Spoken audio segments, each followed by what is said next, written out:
Langit Mesir kala itu tampak pekat, bukan karena mendung, melainkan oleh aura kekuasaan mutlak seorang manusia yang merasa dirinya Tuhan. Di atas singgasana emas yang berkilau, di bawah bayang-bayang piramida, Firaun memerintah dengan tangan besi. Setiap napas rakyatnya seolah berada dalam genggamannya, dan setiap tangis bayi laki-laki Bani Israel adalah lonceng kematian yang didentingkan oleh ketakutan sang raja akan sebuah ramalan. Namun, di tengah dekadensi dan kekejaman itu, takdir sedang menenun benang-benang perlawanan yang paling mustahil di aliran air, Sungai Nil yang tenang. Sebuah keranjang kecil terombang-ambing di antara rumpun alang-alang, membawa beban paling berharga dalam sejarah kemanusiaan. Di dalamnya, seorang bayi mungil tertidur, tidak menyadari bahwa ia baru saja dihanyutkan oleh ibunya atas perintah langit, sebuah tindakan yang tampak seperti keputusasaan. Namun, sebenarnya adalah penyerahan total pada skenario sang pencipta. Takdir kemudian memutar kemudi dengan jenaka sekaligus dramatis.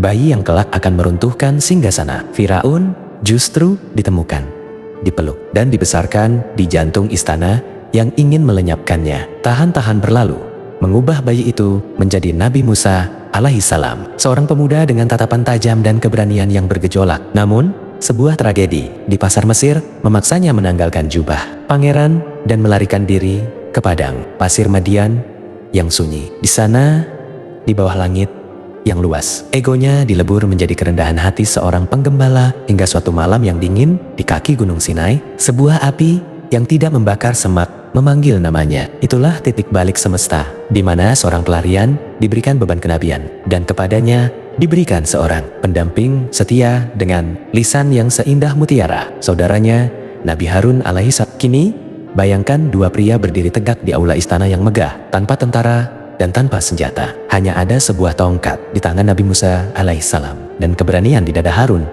Mereka berdiri tepat di depan sosok yang mengaku sebagai penguasa alam semesta, membawa pesan yang akan mengubah peta sejarah selamanya. Ini bukan sekadar kisah tentang kekuatan melawan kelemahan, melainkan tentang kebenaran yang datang untuk menelan kegelapan yang paling pekat. Firaun Ramses II memerintah Mesir dengan kegilaan yang sistematis. Mimpi buruknya tentang seorang putra Bani Israel yang akan meruntuhkan mahkotanya melahirkan dekret paling berdarah dalam sejarah. Setiap bayi laki-laki yang lahir dari rahim wanita Ibrani harus disembelih. Di tengah teror inilah, di sebuah gubuk sederhana di pinggiran kota, seorang ibu bernama Yokabat melahirkan bayi laki-laki dengan wajah yang memancarkan cahaya ketenangan yang tak biasa. Ketakutan menyelimuti rumah itu. Setiap derap langkah prajurit di luar pintu terasa seperti malaikat maut yang menjemput. Namun, Allah membisikkan ilham yang melampaui logika manusia ke dalam hati. Yokabat, susuilah dia, dan apabila kamu khawatir terhadapnya, maka hanyutkanlah dia ke Sungai Nil dengan tangan gemetar, namun hati yang terpaut pada janji langit. Yokabat meletakkan bayinya ke dalam sebuah peti kayu kecil. Ia membiarkan arus Nil yang ganas menjadi pelindung bagi buah hatinya. Di masa ini,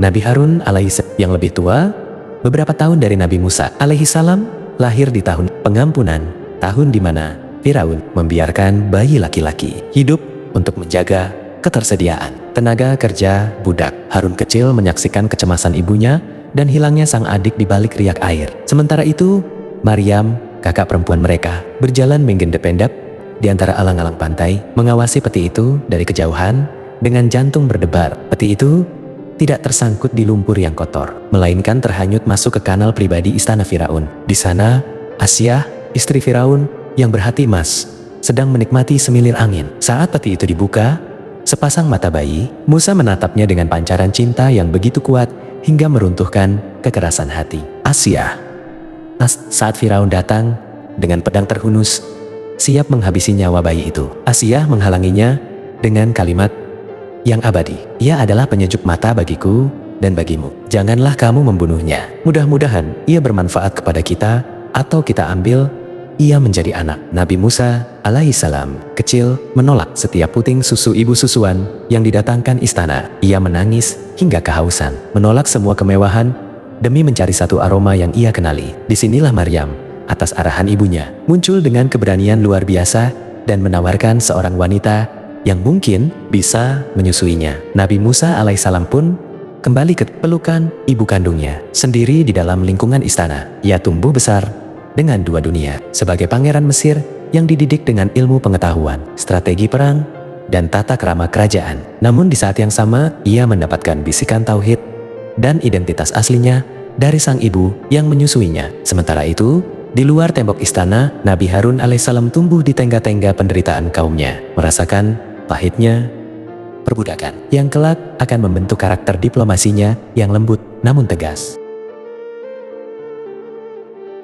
Nabi Musa alaihissalam tumbuh menjadi pria dengan perawakan yang perkasa. Al-Quran menggambarkan fisiknya sebagai sosok yang kuat dan berwibawa, kawiyun, amin. Namun, di balik kemewahan sutra istana, hatinya selalu tertuju pada ganggang sempit tempat Bani Israel diperbudak. Nabi Harun alaihissalam, sang kakak, menjadi saksi bisu dari kejauhan bagaimana adiknya berjalan di antara dua dunia. Sebagai putra angkat Firaun, namun dengan darah Ibrani yang mendidih melihat ketidakadilan. Suatu siang yang terik, saat penjaga kota mulai lengah, Nabi Musa alaihissalam berjalan di pinggiran kota. Ia menyaksikan sebuah pemandangan yang membakar amarahnya. Seorang pria Kipti penduduk asli Mesir atau pendukung Firaun sedang menyiksa seorang pria dari Bani Israel. Nabi Musa alaihissalam bermaksud melerai. Namun, saat pria Kipti itu menantangnya dengan kesombongan khas penguasa, Nabi Musa alaihissalam melayangkan satu pukulan telak ke dada pria tersebut. Ia tidak berniat membunuh, namun kekuatan fisik Musa yang luar biasa yang kelak mampu mengangkat batu besar sendirian membuat pria Kipti itu tersungkur dan tewas seketika. Ini adalah perbuatan setan, gumam Nabi Musa alaihissalam dengan tubuh gemetar. Ia menyadari bahwa garis nasibnya baru saja bergeser secara permanen. Ia memohon ampun kepada Allah. Namun berita kematian seorang Kipti di tangan anak angkat Firaun menyebar seperti api di atas rumput kering. Keesokan harinya, Nabi Musa alaihissalam kembali melihat pria Ibrani yang sama sedang berkelahi lagi. Saat Musa hendak menegurnya, pria itu justru berteriak ketakutan. "Apakah kau ingin membunuhku?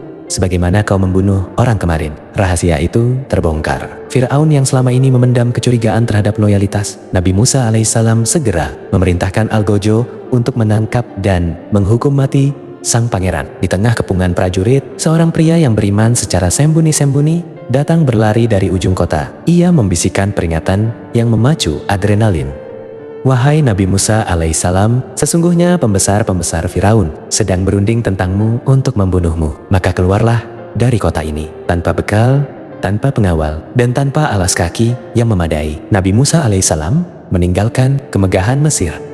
Ia menanggalkan jubah pangerannya dan menukar keamanan istana dengan ketidakpastian padang pasir. Berhari-hari ia berjalan melintasi gurun yang membakar, hanya ditemani oleh doa. "Mudah-mudahan Tuhanku memimpinku ke jalan yang benar." Nabi Musa alaihissalam dengan sisa kekuatannya dan sifat satria yang tak hilang, berdiri dan membantu kedua wanita itu mengambilkan air. Ia mengangkat penutup sumur yang biasanya hanya bisa diangkat oleh 10 orang pria dewasa. Setelah tugas selesai, ia tidak meminta imbalan. Ia justru menepi ke bawah bayangan pohon, merunduk dan membisikkan doa yang paling tulus. "Ya Tuhanku, sesungguhnya aku sangat memerlukan sesuatu kebaikan yang Engkau turunkan kepadaku." 10 tahun telah berlalu di tanah Madian, mengubah sosok pelarian itu menjadi seorang ayah dan penggembala yang penuh ketenangan. Namun, kerinduan kepada tanah kelahiran dan keluarga di Mesir mulai membuncah di dada Nabi Musa alaihissalam. Beliau pun memutuskan untuk membawa keluarganya menempuh perjalanan panjang melintasi padang pasir yang sunyi dan dingin. Di tengah kegelapan malam yang pekat di kaki Gunung Sinai, Nabi Musa alaihissalam kehilangan arah. Dalam kedinginan yang menusuk, beliau melihat sebersit cahaya api yang berkobar di kejauhan, tepat di lereng gunung yang dikenal sebagai Bukit Tua. Beliau meminta keluarganya menunggu, berharap bisa membawa pulang segenggam bara api untuk menghangatkan tubuh, atau setidaknya mendapatkan petunjuk jalan dari orang yang mungkin ada di sana. Langkah kaki Nabi Musa alaihissalam mendekati sumber cahaya itu dengan perlahan. Namun, pemandangan yang menyambutnya sungguh di luar nalar manusia. Api itu berkobar hebat pada sebatang pohon hijau. Namun, anehnya, pohon itu tidak hangus terbakar dan api itu tidak padam. Di tengah keheranan yang luar biasa, sebuah suara yang menggetarkan jiwa dan memenuhi segenap penjuru langit memanggil namanya. Itulah saat di mana sang pencipta alam semesta berbicara langsung kepadanya, memerintahkan Nabi Musa alaihissalam untuk menanggalkan alas kakinya, karena beliau sedang berdiri di tanah yang suci, di tempat yang sunyi dan sakral itu. Beban kenabian diletakkan di atas pundaknya. Beliau diberikan 2 mukjizat agung sebagai bekal: tongkat kayu yang bisa berubah menjadi ular raksasa yang nyata, serta tangannya yang apabila dimasukkan ke dalam kerah baju akan keluar dengan cahaya putih yang menyilaukan tanpa ada cacat sedikit pun. Namun, tugas yang diberikan Allah sungguh berat, yakni kembali ke Mesir untuk menghadapi Firaun, penguasa yang pernah ingin membunuhnya dan kini mengaku sebagai Tuhan, mengingat kekejaman Firaun dan keterbatasan lisannya yang tidak fasih akibat sebuah peristiwa di masa kecil Nabi Musa. Nabi Musa alaihissalam tertunduk penuh harap kepada Allah. Beliau tidak menolak tugas itu, namun beliau memohon seorang pendamping yang kuat imannya dan fasih bicaranya. Beliau menyebut nama kakaknya, Nabi Harun alaihissalam, yang saat itu masih berada di Mesir. Nabi Musa alaihissalam berdoa agar Allah melapangkan dadanya, memudahkan urusannya, dan mengangkat Nabi Harun alaihissalam sebagai nabi pembantu untuk memperkuat perjuangannya. Beliau sangat memahami bahwa Nabi Harun alaihissalam memiliki kebijaksanaan dan kecakapan retorika yang luar biasa, yang akan menjadi perisai dan penyambung lidah dalam menghadapi kesombongan Firaun. Allah yang maha mendengar mengabulkan permintaan tulus tersebut. Di saat yang sama, di tanah Mesir, Allah memberikan wahyu kepada Nabi Harun alaihissalam untuk pergi menyambut adiknya yang telah lama hilang di perbatasan. Pertemuan kedua bersaudara ini di padang pasir menjadi momen yang mengharukan sekaligus bersejarah. Langkah kaki Nabi Musa alaihissalam dan Nabi Harun alaihissalam bergema di lorong-lorong istana Mesir yang angkuh, melewati barisan penjaga bersenjata lengkap yang menatap mereka dengan penuh kecurigaan. Di hadapan mereka duduklah Firaun di atas singgasana yang dikelilingi oleh para pembesar kerajaan yang sombong. Sosok yang selama puluhan tahun menganggap dirinya sebagai Tuhan tertinggi di muka bumi. Tanpa rasa gentar sedikit pun, Nabi Musa alaihissalam memulai bicaranya, menyampaikan risalah tauhid dan menuntut kebebasan bagi Bani Israel yang telah sekian lama diperbudak dengan kejam. Namun, Firaun justru menyambut seruan itu dengan tawa meremehkan dan ejekan yang menyakitkan, mengingatkan Nabi Musa alaihissalam akan masa lalunya sebagai anak angkat di istana itu, serta insiden kematian orang Kipti yang membuatnya menjadi buronan. Di saat perdebatan memanas dan Firaun mulai menunjukkan taring kekuasaannya, Nabi Harun alaihissalam berdiri tegak di samping adiknya dengan lisan yang begitu fasih dan penuh kebijaksanaan. Beliau memperjelas setiap pesan yang disampaikan Nabi Musa alaihissalam, mematahkan setiap argumen sombong Firaun dengan logika yang lurus dan keberanian yang tenang. Namun, hati Firaun telah membatu. Ia justru menantang Nabi Musa alaihissalam untuk menunjukkan bukti nyata jika benar ia adalah utusan Tuhan semesta alam. Atas perintah Allah, Nabi Musa alaihissalam pun melemparkan tongkat kayunya ke lantai istana yang dingin. Dan dalam sekejap mata, kayu mati itu berubah menjadi ular besar yang bergerak lincah dan mengerikan, membuat para pengawal istana tersentak mundur dalam ketakutan. Melihat keajaiban itu, Firaun yang tidak mau kehilangan muka di depan rakyatnya menuduh bahwa itu hanyalah sihir murahan yang dipelajari Nabi Musa alaihissalam selama masa pelariannya. Dengan penuh kesombongan, ia mengumpulkan ribuan rakyatnya di sebuah lapangan luas pada hari raya untuk menyaksikan pertandingan besar antara kedua bersaudara itu melawan puluhan penyihir paling sakti di seluruh pelosok Mesir. Para penyihir itu melemparkan tali dan tongkat mereka yang melalui tipu daya sihir tampak seperti ular-ular kecil yang merayap, memenuhi lapangan dan menciptakan kegaduhan di tengah kerumunan. Nabi Musa alaihissalam sempat merasakan sedikit kecemasan di dalam hatinya melihat pemandangan itu. Namun Allah segera meneguhkan hatinya agar tidak takut. Ketika diperintahkan untuk melemparkan tongkatnya, Nabi Musa alaihissalam melakukannya dengan penuh keyakinan kepada janji Allah. Tongkat itu berubah menjadi ular yang jauh lebih besar dan dengan cepat menelan habis seluruh ular palsu milik para penyihir istana, hingga tak bersisa. Keajaiban ini begitu nyata dan dahsyat sehingga para penyihir yang sangat memahami perbedaan antara trik sihir dan mukjizat Tuhan seketika tersungkur bersujud di atas tanah. Mereka menyatakan keimanan mereka kepada Tuhannya Nabi Musa alaihissalam.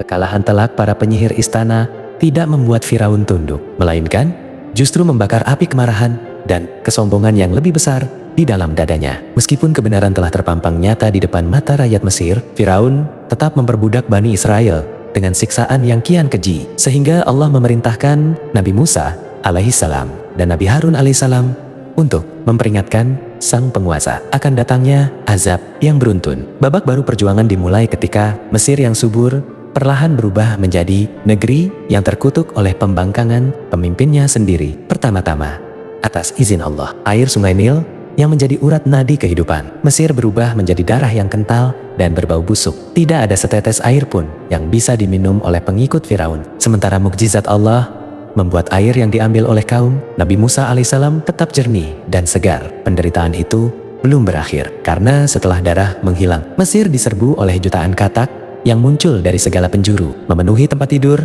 meja makan, hingga tangku-tangku istana, membuat hidup Firaun dan rakyatnya tidak tenang, baik siang maupun malam. Setiap kali azab datang menghimpit, Firaun yang ketakutan akan memanggil Nabi Musa alaihissalam dan Nabi Harun alaihissalam, memohon dengan lisan yang penuh tipu daya agar mereka berdoa kepada Tuhan untuk mengangkat penderitaan itu dengan janji akan membebaskan Bani Israel. Namun setiap kali doa dikabulkan dan azab diangkat, Firaun kembali pada kekafirannya dan mengingkari janjinya dengan angkuh. Maka Allah menurunkan serangan kutu yang menyiksa kulit, diikuti oleh kawanan belalang raksasa yang melahap habis seluruh pucuk tanaman dan hasil bumi, hingga Mesir terancam kelaparan hebat. Nabi Musa alaihissalam dan Nabi Harun alaihissalam terus berdiri tegak di tengah badai bencana itu, menjadi saksi bagaimana kesombongan manusia hancur berkiping-haping di hadapan kekuasaan langit. Setelah belalang,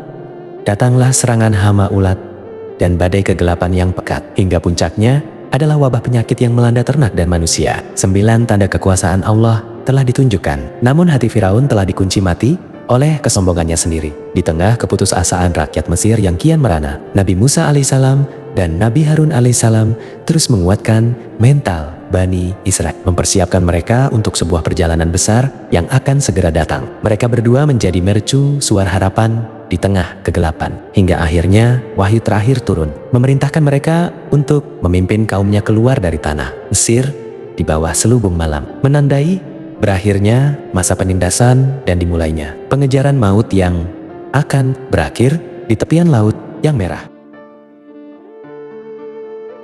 Di bawah selimut malam yang pekat, ribuan pasang kaki Bani Israel melangkah dalam senyap, mengikuti bimbingan Nabi Musa alaihissalam dan Nabi Harun alaihissalam yang memandu mereka keluar dari tanah penindasan Mesir. Namun, keheningan fajar segera pecah oleh gemuruh ribuan kereta perang dan derap kaki kuda tentara Firaun yang mengejar dengan amarah yang membara. Ketika matahari mulai naik, pelarian besar itu terhenti secara dramatis di tepian Laut Merah yang luas dan dalam. Di depan mereka terbentang air yang tak bertepi, sementara di belakang mereka debu padang pasir membubung tinggi, menandakan kedatangan pasukan Firaun yang siap membantai tanpa ampun. Ketakutan luar biasa melanda kaum Bani Israel hingga mereka berteriak putus asa, menyangka bahwa ajal telah menjemput mereka di antara ujung pedang dan gulungan ombak. Namun, Nabi Musa alaihissalam berdiri dengan ketenangan yang menggetarkan jiwa, seraya berseru bahwa Tuhannya akan memberikan jalan keluar. Di tengah situasi yang mencekam itu, Nabi Harun alaihissalam terus menguatkan hati kaumnya menjadi pilar ketabahan di samping adiknya. Saat wahyu Allah turun, memerintahkan Nabi Musa alaihis untuk memukulkan tongkatnya ke permukaan laut. Begitu kayu itu menyentuh air, sebuah mukjizat yang melampaui segala hukum alam terjadi. Laut yang ganas itu terbelah menjadi 2 bagian yang menjulang tinggi, laksana gunung raksasa, menyisakan jalanan kering di dasarnya yang bisa dilalui dengan selamat. Nabi Musa alaihissalam dan Nabi Harun alaihissalam segera memimpin jutaan orang itu masuk ke dalam lorong air yang ajaib, berjalan di bawah perlindungan tangan Tuhan. Sementara dinding-dinding laut berdiri kokoh menahan jutaan ton air di sisi kiri dan kanan mereka. Firaun yang telah buta hati oleh ambisi tetap memerintahkan pasukannya untuk masuk mengejar ke dalam celah laut tersebut, mengira bahwa jalan itu terbuka untuknya juga. Namun, skenario langit telah mencapai puncaknya saat orang terakhir dari kaum Nabi Musa alaihissalam dan Nabi Harun alaihissalam menginjakkan kaki di pantai seberang. Ketika seluruh pasukan Firaun berada tepat di tengah-tengah dasar laut, Nabi Musa alaihissalam kembali memukulkan tongkatnya, dan seketika itu juga dinding-dinding air yang menjulang runtuh dengan kekuatan yang menghancurkan segala sesuatu di bawahnya. Jeritan ketakutan tentara Mesir tenggelam dalam gemuruh ombak yang bersatu kembali, melenyapkan kesombongan Firaun dan pasukannya dalam sekejap mata. Di saat-saat terakhirnya, Firaun sempat berteriak menyatakan keimanan kepada Tuhannya, Nabi Musa alaihissalam dan Nabi Harun alaihissalam. Namun pintu taubat telah tertutup bagi sang penindas. Dari kejauhan, kedua nabi tersebut menatap laut yang kini tenang kembali, menyadari bahwa belenggu perbudakan telah hancur selamanya, dan babak baru perjuangan di padang gurun yang luas baru saja dimulai. Setelah debu peperangan mereda di pesisir Laut Merah, Nabi Musa alaihissalam dan Nabi Harun alaihissalam memimpin jutaan kaum Bani Israel memasuki hamparan padang Sinai yang gersang dan membara. Kebebasan yang baru saja mereka raih segera diuji oleh ganasnya alam. Tidak ada pohon untuk berteduh, tidak ada sungai untuk membasuh dahaga, dan tidak ada ladang untuk mengganjal lapar. Di tengah keluhan kaumnya yang mulai goyah imannya, Nabi Musa alaihissalam memohon rahmat kepada Allah, hingga langit pun menaungi mereka dengan awan putih yang sejuk, bergerak mengikuti kemanapun rombongan itu melangkah agar mereka tak terpanggang matahari gurun. Tidak hanya itu, mukjizat pangan diturunkan langsung dari langit berupa mana, makanan manis seperti salju yang jatuh di dedaunan setiap pagi, serta burung salwa yang datang berbandong-bandong untuk menjadi santapan protein mereka. Sebuah perjamuan samawi yang dikelola langsung oleh kepemimpinan Nabi Musa alaihissalam dan Nabi Harun alaihissalam. Namun, ujian haus yang mencekam kembali mendera, membuat Bani Israel nyaris berputus asa di tengah padang batu yang kering kerontang. Atas perintah Allah, Nabi Musa alaihissalam memukulkan tongkatnya ke sebuah batu besar, dan seketika itu juga memuncarlah 12 mata air yang jernih, masing-masing diperuntukkan bagi setiap suku agar tidak terjadi perselisihan. Di antara mereka, Nabi Harun alaihissalam dengan penuh kesabaran membantu mengatur pembagian air tersebut, memastikan setiap jiwa mendapatkan haknya dengan adil dan tertib. Di bawah bimbingan kedua bersaudara ini, padang Sinai yang mematikan berubah menjadi laboratorium iman, di mana setiap mukjizat yang hadir seharusnya mempertebal keyakinan mereka bahwa Tuhan tidak pernah meninggalkan hamba-Nya yang bersyukur. Perjalanan ini membawa mereka hingga ke kaki Gunung Sinai yang agung, tempat di mana takdir besar menanti untuk menjemput syariat yang tertulis. Disinilah Nabi Musa alaihissalam diperintahkan untuk naik ke puncak gunung guna berhalwat dan menerima wahyu selama 40 malam, meninggalkan kaumnya di bawah pengawasan ketat Nabi Harun alaihissalam. Sebelum mendaki, Nabi Musa berpesan dengan sangat kuat kepada Nabi Harun alaihissalam untuk menjaga kemurnian tauhid kaumnya dan melakukan perbaikan jika ada tanda-tanda penyimpangan. Sementara Nabi Musa alaihissalam bersiap untuk berbicara langsung dengan Sang Pencipta di atas puncak yang diselimuti awan kemuliaan. Nabi Harun alaihissalam berdiri di lembah bawah sebagai penjaga amanah, menghadapi ujian kepemimpinan yang paling berat ketika seorang pria bernama Samiri mulai menyebarkan racun fitnah di tengah-tengah umat yang baru saja merasakan nikmatnya kemerdekaan. Di puncak Gunung Sinai yang diselimuti kabut cahaya, Nabi Musa alaihissalam tenggelam dalam keheningan suci saat menerima kepingan-kepingan luh Taurat yang memuat hukum-hukum Allah bagi kaumnya. Namun, di lembah bawah, suasana berubah menjadi mencekam ketika seorang pria munafik bernama Samiri mulai memanfaatkan kerinduan Bani Israel terhadap Nabi Musa alaihissalam. Samiri mengumpulkan perhiasan emas yang dibawa kaum tersebut dari Mesir. Lalu dengan sihir dan tipu dayanya, ia melebur emas itu menjadi sebuah patung anak sapi yang bisa mengeluarkan suara lenguhan saat tertiup angin. Dengan licik, Samiri menghasut kaumnya bahwa patung itulah Tuhan yang dicari oleh Nabi Musa alaihissalam. Melihat pengkhianatan di depan matanya, Nabi Harun alaihissalam berdiri tegak di tengah kerumunan yang sedang menari memuja patung tersebut. Beliau berteriak dengan penuh wibawa, memperingatkan mereka bahwa ini adalah ujian yang menyesatkan dan hanya Allah lah satu-satunya Tuhan yang pantas disembah. Namun, kaum yang telah buta hati itu justru mengancam akan membunuh Nabi Harun alaihissalam. Jika beliau terus menghalangi mereka bersikeras akan tetap menyembah patung itu sampai Nabi Musa alaihissalam kembali. Nabi Harun alaihissalam berada dalam posisi yang sangat sulit. Beliau tetap mencoba menasihati dengan penuh kelembutan dan kesabaran demi menjaga agar Bani Israel tidak terpecah belah menjadi kelompok-kelompok yang saling berperang. Sebelum adiknya kembali, ketika Nabi Musa alaihissalam turun dari gunung dengan membawa kepingan Taurat, beliau mendengar suara kegaduhan dari kejauhan. Begitu melihat kaumnya kembali menyembah berhala, kemarahan yang luar biasa meluap dalam diri beliau hingga kepingan-kepingan Taurat itu terlepas dari tangannya. Dalam puncak emosinya, Nabi Musa alaihissalam menghampiri Nabi Harun alaihissalam dan memegang janggut serta kepala saudaranya itu, mempertanyakan mengapa beliau membiarkan kesesatan ini terjadi. Dengan suara yang penuh keteduhan namun bergetar karena rasa sedih, Nabi Harun alaihissalam menjawab, "Wahai putra ibuku, janganlah engkau pegang janggutku dan jangan pula kepalaku. Aku takut engkau akan berkata bahwa aku telah memecah belah Bani Israel." Setelah amarahnya mereda, Nabi Musa alaihissalam segera menghancurkan patung sapi emas itu hingga menjadi debu dan membuangnya ke laut sebagai simbol bahwa Tuhan palsu tak memiliki kekuatan apapun. Beliau kemudian mengusir Samiri dan memohon ampunan kepada Allah untuk dirinya dan Nabi Harun alaihissalam atas beban berat yang mereka pikul. Peristiwa ini menjadi luka yang sangat dalam sejarah perjalanan mereka. Sebuah pengingat pahit bahwa fisik yang merdeka dari perbudakan Firaun ternyata lebih mudah dicapai daripada memerdekakan hati yang masih terbelenggu oleh mentalitas paganisme. Kini dengan Taurat di tangan, Nabi Musa alaihissalam dan Nabi Harun alaihissalam harus mempersiapkan kaumnya untuk ujian terakhir, memasuki tanah suci yang telah dijanjikan.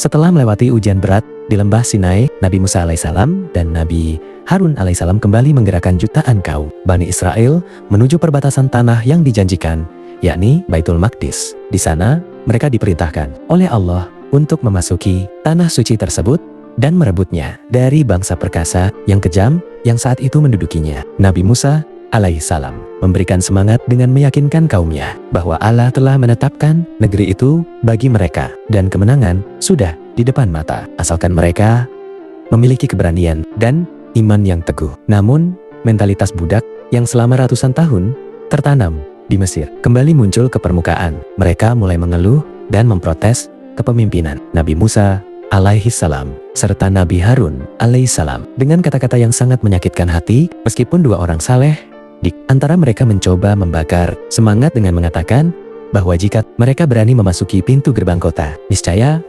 mereka akan menang.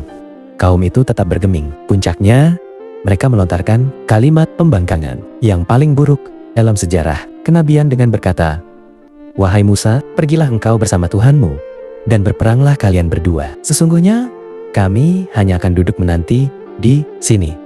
Kalimat ini menjadi pukulan batin yang sangat hebat bagi Nabi Musa alaihissalam dan Nabi Harun alaihissalam yang telah mempertaruhkan nyawa demi membebaskan mereka dari cambuk Firaun. Melihat kerasnya hati kaumnya yang tak lagi bisa diajak berjuang, Nabi Musa alaihissalam tertunduk penuh kesedihan dan mengadu kepada Allah bahwa beliau tidak lagi menguasai siapapun kecuali dirinya sendiri dan saudaranya, Nabi Harun alaihissalam. Beliau memohon agar Allah memisahkan urusan mereka dari kaum yang fasik tersebut. Sebagai konsekuensi dari pembangkangan yang luar biasa ini, Allah menjatuhkan hukuman yang sangat unik namun menyiksa. Tanah suci itu diharamkan bagi mereka selama 40 tahun. Selama masa itu, mereka dihukum untuk hidup berpindah-pindah tanpa tujuan di padang tih yang membingungkan. Mereka berjalan dari pagi hingga malam mencari jalan keluar, namun hanya untuk menemukan diri mereka kembali ke titik semula setiap harinya. Di tengah pengembaraan yang tak berujung di padang tih ini, Nabi Musa alaihissalam